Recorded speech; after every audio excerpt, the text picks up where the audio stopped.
Welcome to Futures Facets, the Association's edition. My name is Charlotte Kemp, Futures Alchemist. Today we're talking to Jeffers Miruka from Kenya, who is the current president of the African Society for Association Executives.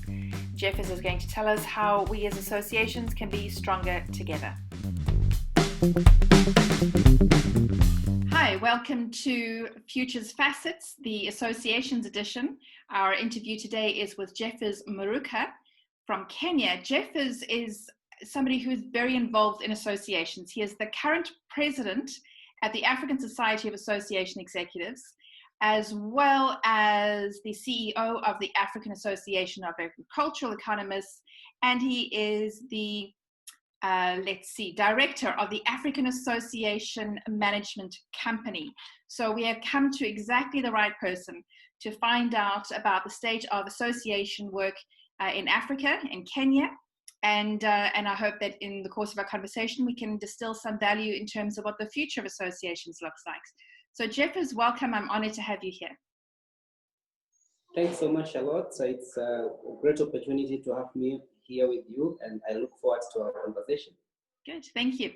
So Jeffers, you and I met a couple of years ago at the Association Executives Conference run in Pretoria, and it's hosted by an organization from the UK, but it was a really good organization down here in South Africa, where a whole lot of association leaders came together, and that kind of really sparked my interest in terms of how associations around the world are coping with our current COVID crisis and what things look like in the future.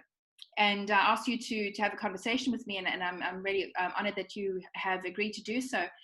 But maybe before we get into that, tell us a little bit about your background. Why is it that you have become so involved in association work? What is it that you enjoy about the space? Thanks, Charlotte, and thanks for asking me that question. Let me start by saying this. It's an interesting opportunity when you speak with everybody whom you work with, whom you network with, or whom you meet in these many association-related meetings. You try to understand their history, and absolutely, it's like a story to tell. So we like calling it storytelling in associations, which is also one of the big things that we deal with. So I went to university and I graduated with a degree in computer science. That's way back in 2004. And then I remember at that time, I met a certain professor who was my professor in university, who we became friends. And then this professor asked me to help him organize a small meeting. And then the meeting was for an association which was coming up. And since I was out of university, I really didn't have a stable job. So I said, why not? I could do it, because I'd participated in some meetings. So after that meeting, the professor came back to me and told me, you know what, the association you helped us to run a meeting doesn't have a formal registration. So he asked me, do you have some time you can help me to register it? I said, why not, professor? So I took the documents and I went to the internet. That time there was not so much information on the internet, you remember that. But I know very well that I was guided by another friend who is a lawyer. He told me how to register a society. So I moved forward and helped him to register the association. So fast forward to about 2006, I got a call from one of the people I was working with. Remember when I was doing system support services in some NGO, there was this a senior director who is actually the current president of the African Development Bank, who was at that time working in Kenya. And then he called, since we were offering some services, he called me. He told me, you know what, there is this association which is looking for somebody, and I thought maybe you could be interested to submit your CV. And that was in late 2006, and then I jumped in, I sent the CV to him. So after about 3 weeks, he calls me and tells me we sat on the board and we agreed that we need to bring you on board. And that was like, okay, so going to manage an association, what does that look like? So that is how I jumped into associations. And I tell you that it's an interesting journey looking at the associations that I've served over time. But somehow it gave me the opportunities to reconnect with people, gave me opportunities to travel.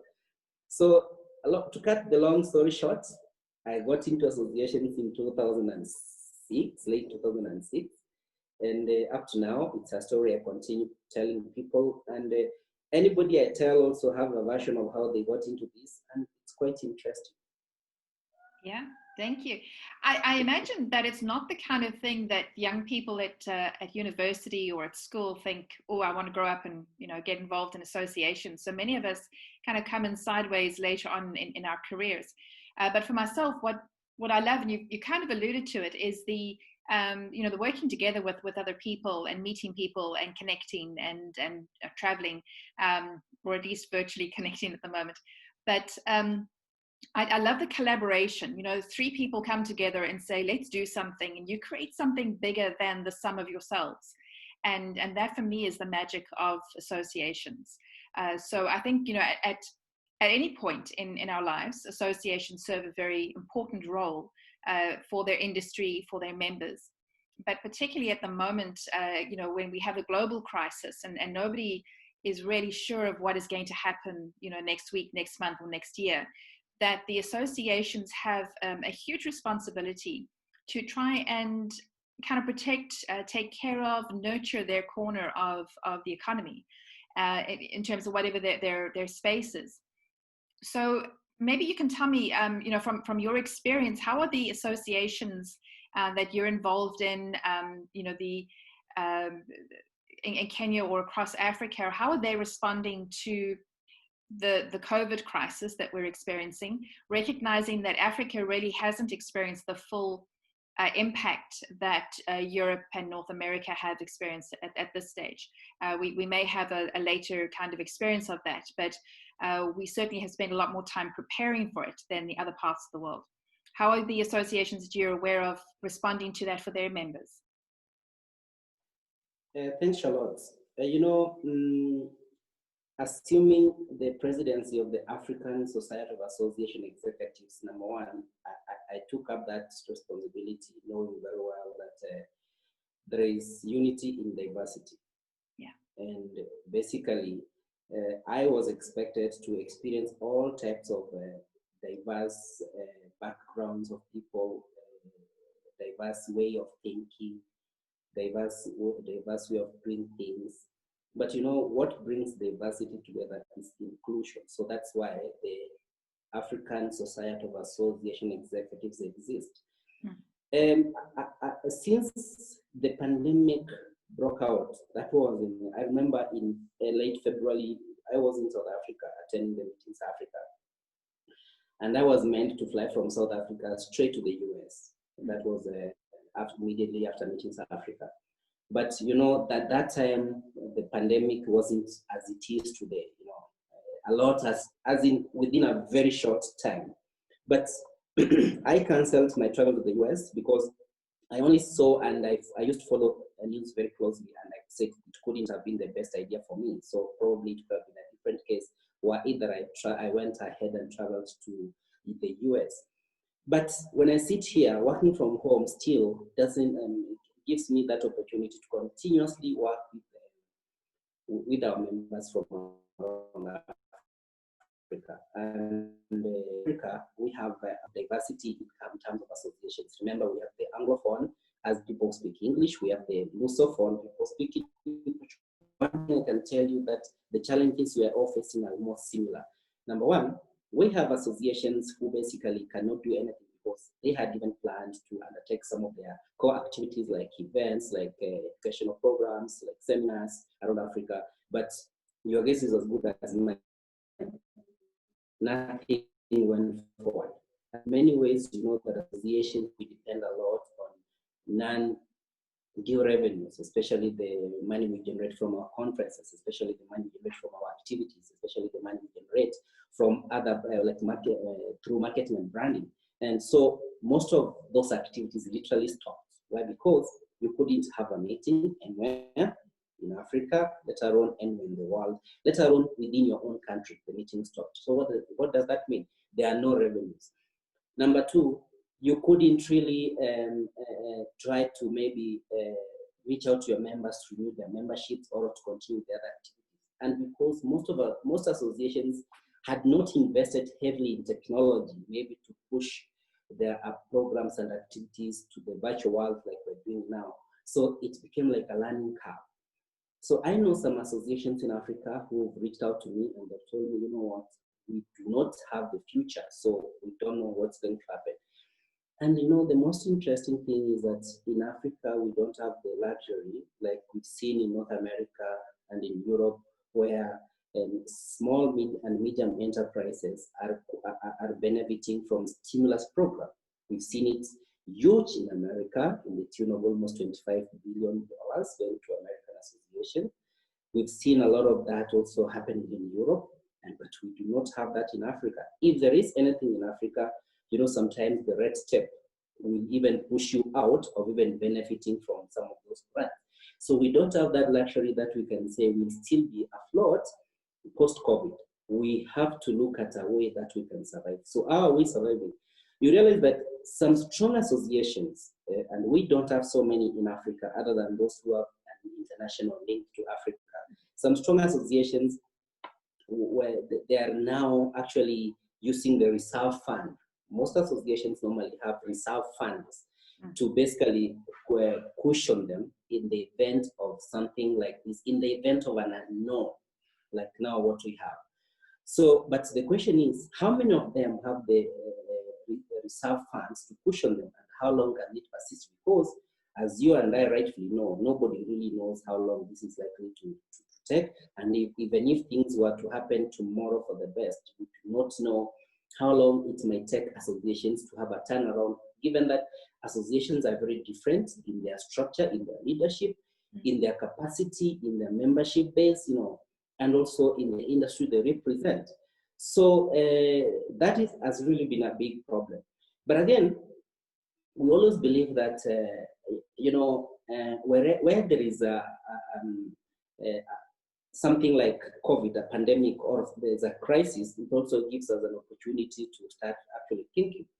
So we as FSAE, we've been really doing a lot of advisory. You know, this is the time now we seize on advocacy and try to see how we can be able to help our members. And we have a lot of advisory on the things we've learned, and we continue learning from other international associations. And then sometimes we link them up to the international association to try and see what they're doing, because most of us are now doing everything online. I tell you, if you go to YouTube, you can get so much stuff about associations on YouTube. You can actually watch, you can listen to podcasts like what we're doing now.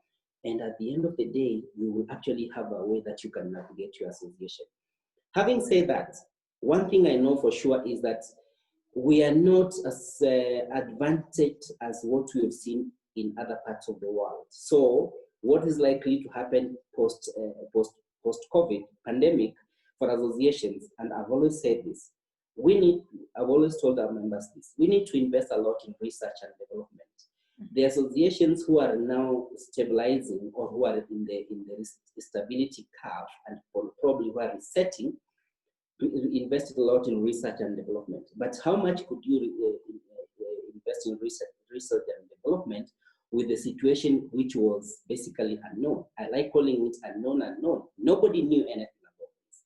But we continue telling our associations, please invest more in research and development. This is going to help you, because you learn what has been happening, and you'll see how you can probably turn the curve to your own advantage. The other thing that we've always advised our African associations, and which is basically an advice even globally, is investing a lot in technology. We know that associations are now getting more comfortable and adept in use of technology. You've seen many webinars coming up. You've seen a lot of now programs taking place online. And we truly believe that post-COVID, we're going to be more comfortable in use of technology to advance our objectives, and even also to have meetings and also to have events. We've seen these virtual events really big and sometimes a better participation than face-to-face meetings. And you've seen that you actually attract people from around the globe. So people will continue knowing what you are doing from far much, let's say in Russia, in Canada, in Chile, whatever, call it anywhere. And like face-to-face where you have people who've come from a specific place, you're in a room, in a conference room, you're discussing your stuff. So technology is one of the things. Again, we have now come to discover that we need to be more closer to our members. You know, let me tell you something. The association I run, the African Association of Agricultural Economics, I do realize now the importance of me investing much more on our membership, because sometimes I've been so busy traveling around the world. I delegate a lot to my colleagues, but again, I've come to realize there is those things I can do that my colleagues cannot do. So I've tried to become more closer to our members, reaching them directly, making them see the value of the value proposition of belonging to our association, and ensuring that they feel like this is where they belong, because it's only with one voice that we can be much more stronger. And I like calling it stronger together. So I can tell you, as I sit here, many people have been renewing their membership, because since I head the association, I know what they need. I know how to actually diplomatically go to them and make sure that they actually open the wallet. I tell them, you know what, if you don't pay your membership fee, how do we exist? Most likely we're not going to be there tomorrow without you. So some people say, no, we can't let our association fall. So they're really investing a lot. So the value of getting much closer to your members is really absolutely fantastic. The other thing, and maybe to cap it before we move on to the next topic, is the value of being innovative. You know, most innovative solutions often arise in the face of the greatest constraints. We know that. So we are now looking at how we can be more innovative, not basically what everybody knows about in terms of belonging to an association. So we're looking at what are the innovative ways do we bring into the table that makes our association thrive and stand out from the crowd. And finally, and I speak about this many, many times, these collaborations and partnerships. Let me tell you, the other day I was in a webinar sponsored by the government, the Ministry of Tourism here in Kenya, and I was one of the speakers. And I told them that, you know, we talk about mice, and people really ask themselves, how do associations fit into the mice matrix? You know, it's an interesting question which many people ask. And then I took some time to explain. You know, I always tell people, you know, associations must be strong. From local association must be strengthened. Let them grow stronger. And how do they grow stronger? You know, a government has a responsibility to actually make sure that it has strong associations. And I told our minister, I said, if it means the government set aside a stimulus program to make sure that associations are strengthened, let them do that. That money should be given to associations as a grant, and that money should be, we should have an organization like now the Kenya National Convention Bureau, who should actually be in charge of making sure that associations have a certain amount of money, which number one, will make them start realizing and start fulfilling their mission, their vision, and their objectives. Because most associations are dormant here in Kenya. And I said in Kenya we have more than 40,000 associations. But out of 40,000 associations, you only have about 750 associations who are active. Now, tell me, if the government targeted in reactivating only 10% of 40,000, which is 4,000, that will mean a lot in the mice market. With strong associations fulfilling our mandate, we start looking at collaborations. And one of the key things I've seen globally when I travel, there is no event which will come to South Africa. There is no event which will come to Kenya. There is no event which will come to Rwanda where you do not have local partners. And who are the local partners? Associations. And how do they become local partners? If they are strong. And if they're strong, they'll attract international partners, international collaborators who probably share a similar objective. And these international collaborators will actually want to bring a meeting to any country in Africa which are strong associations because they know we have local collaborations. And if you have local collaborations, then which means you grow the mice market exponentially. And this is the advice FSA has given to where we've done our trainings in Rwanda, we've done our trainings in Ghana, we've done our trainings in South Africa, we're now doing our trainings in Kenya, and we wanted to do we've done our training in Uganda, and we were looking forward to more trainings in Ethiopia and other countries. But one of the things I speak more passionately about is having strong local associations, which has a big impact on attracting international associations so they can collaborate and bring these events locally. And when they bring these events locally, the mice market grows. Thank you. Yeah, wow. Jeff is, first of all, you're absolutely very passionate about associations. I love the depth of knowledge and insight, but that last part is, I think, really, really significant, that, you know, strong associations working in collaboration with the meetings industry can certainly, you know, make a significant impact in turning things around as we go back into more economic activity in the future. I think it's definitely something to explore. You know, there's a whole element of business tourism there as well, which can, you know, restart a country's economy. So it's an interesting concept to explore there. Yeah. I also loved what you said about membership. Members really are very close to my heart. I mean, obviously associations are only going to exist if they have members. They might be serving, you know, various stakeholders and people who have, or institutions or sectors that have an interest in that area, but their members are the lifeblood of the association.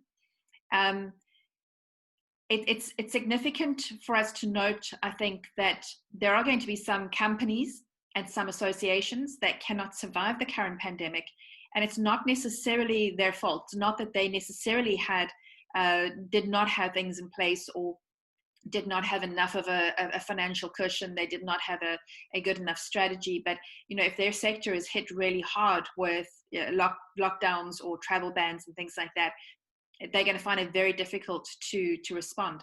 So are you experiencing at all, you know, I know when we resell the value of our association to members do want to participate, they do want to pay their membership dues, but there are going to be some people, some companies that can't do that. Are you experiencing any of that at the moment, where members are just not able to actually meet their commitments in financial commitments of membership? Yes. That's normally we're experiencing that, especially from our student members who are maybe on the lower, because, you know, they're students. They do not have the capacity to continue with their membership. But you know what? If you have somebody who has been a member of your association for the last 5 to even 10 years, when you look at the records, this is not the time to lock them out. And we have always told our associations, don't be so hard on your members. Number one, try to think of a way that you can actually even waive a certain amount of money, and maybe even if it's 25%, or even in the worst case scenario, 50%. You know, for me, I know that it's more of a big advantage for me to waive 50% and retain that member, because, you know, through that member, I'll get another member. They'll speak about, you know, we were members of this association and our fee was waived when we were not able. So there is that face of humanity where, you know, we are all in this together. If we are all in this together, then we don't need to treat the other person like, you know what, it's either you take it or you leave it. You know, there must be that face of humanity which they see. And, you know, we know that the strongest marketing tool is word of mouth. That is the most strong. We can do everything, but word of mouth is very strong.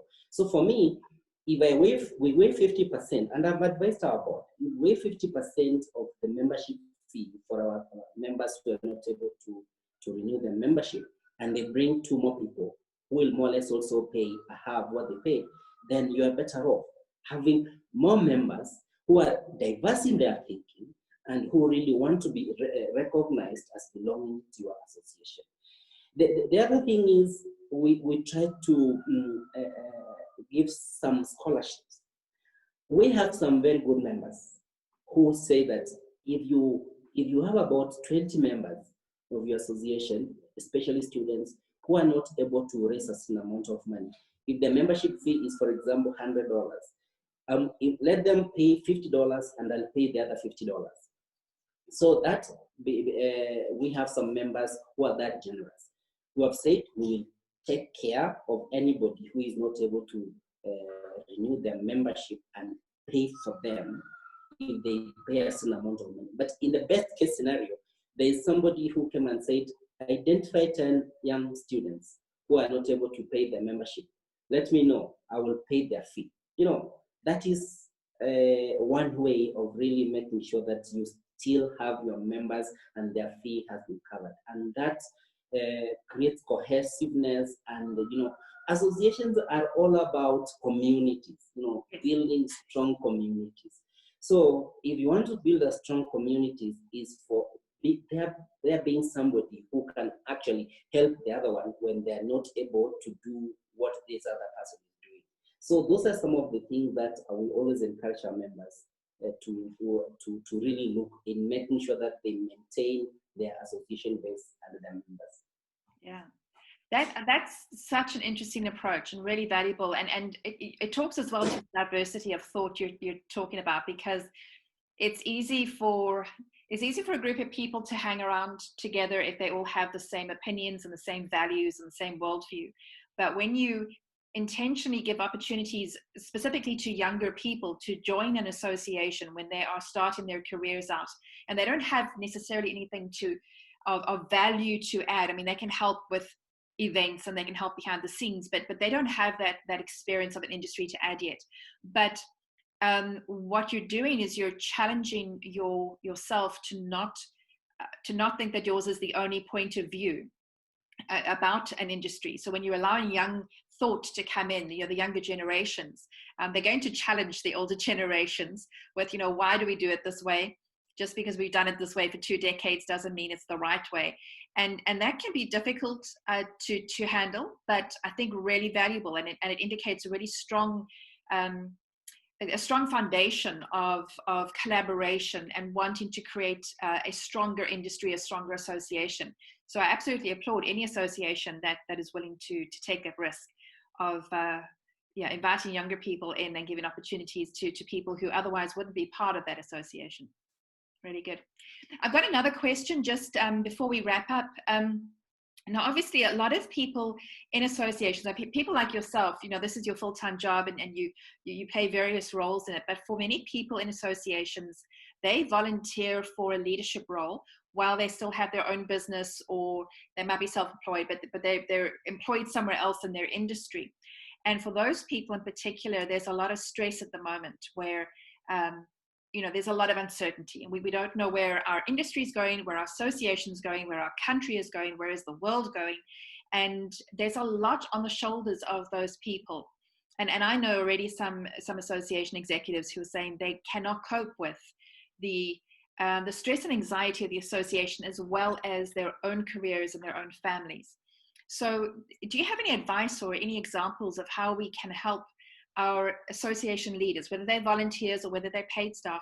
How do we help those association leaders to actually cope with the anxiety of the current period of time? That's an interesting question. And, you know, I've had that question a couple of times, and sometimes, you know, you really want to think on how that can really work. But let's come to associations. People who work in associations, as you said, many of them are volunteers. I can tell you that many association boards are served by volunteer leaders.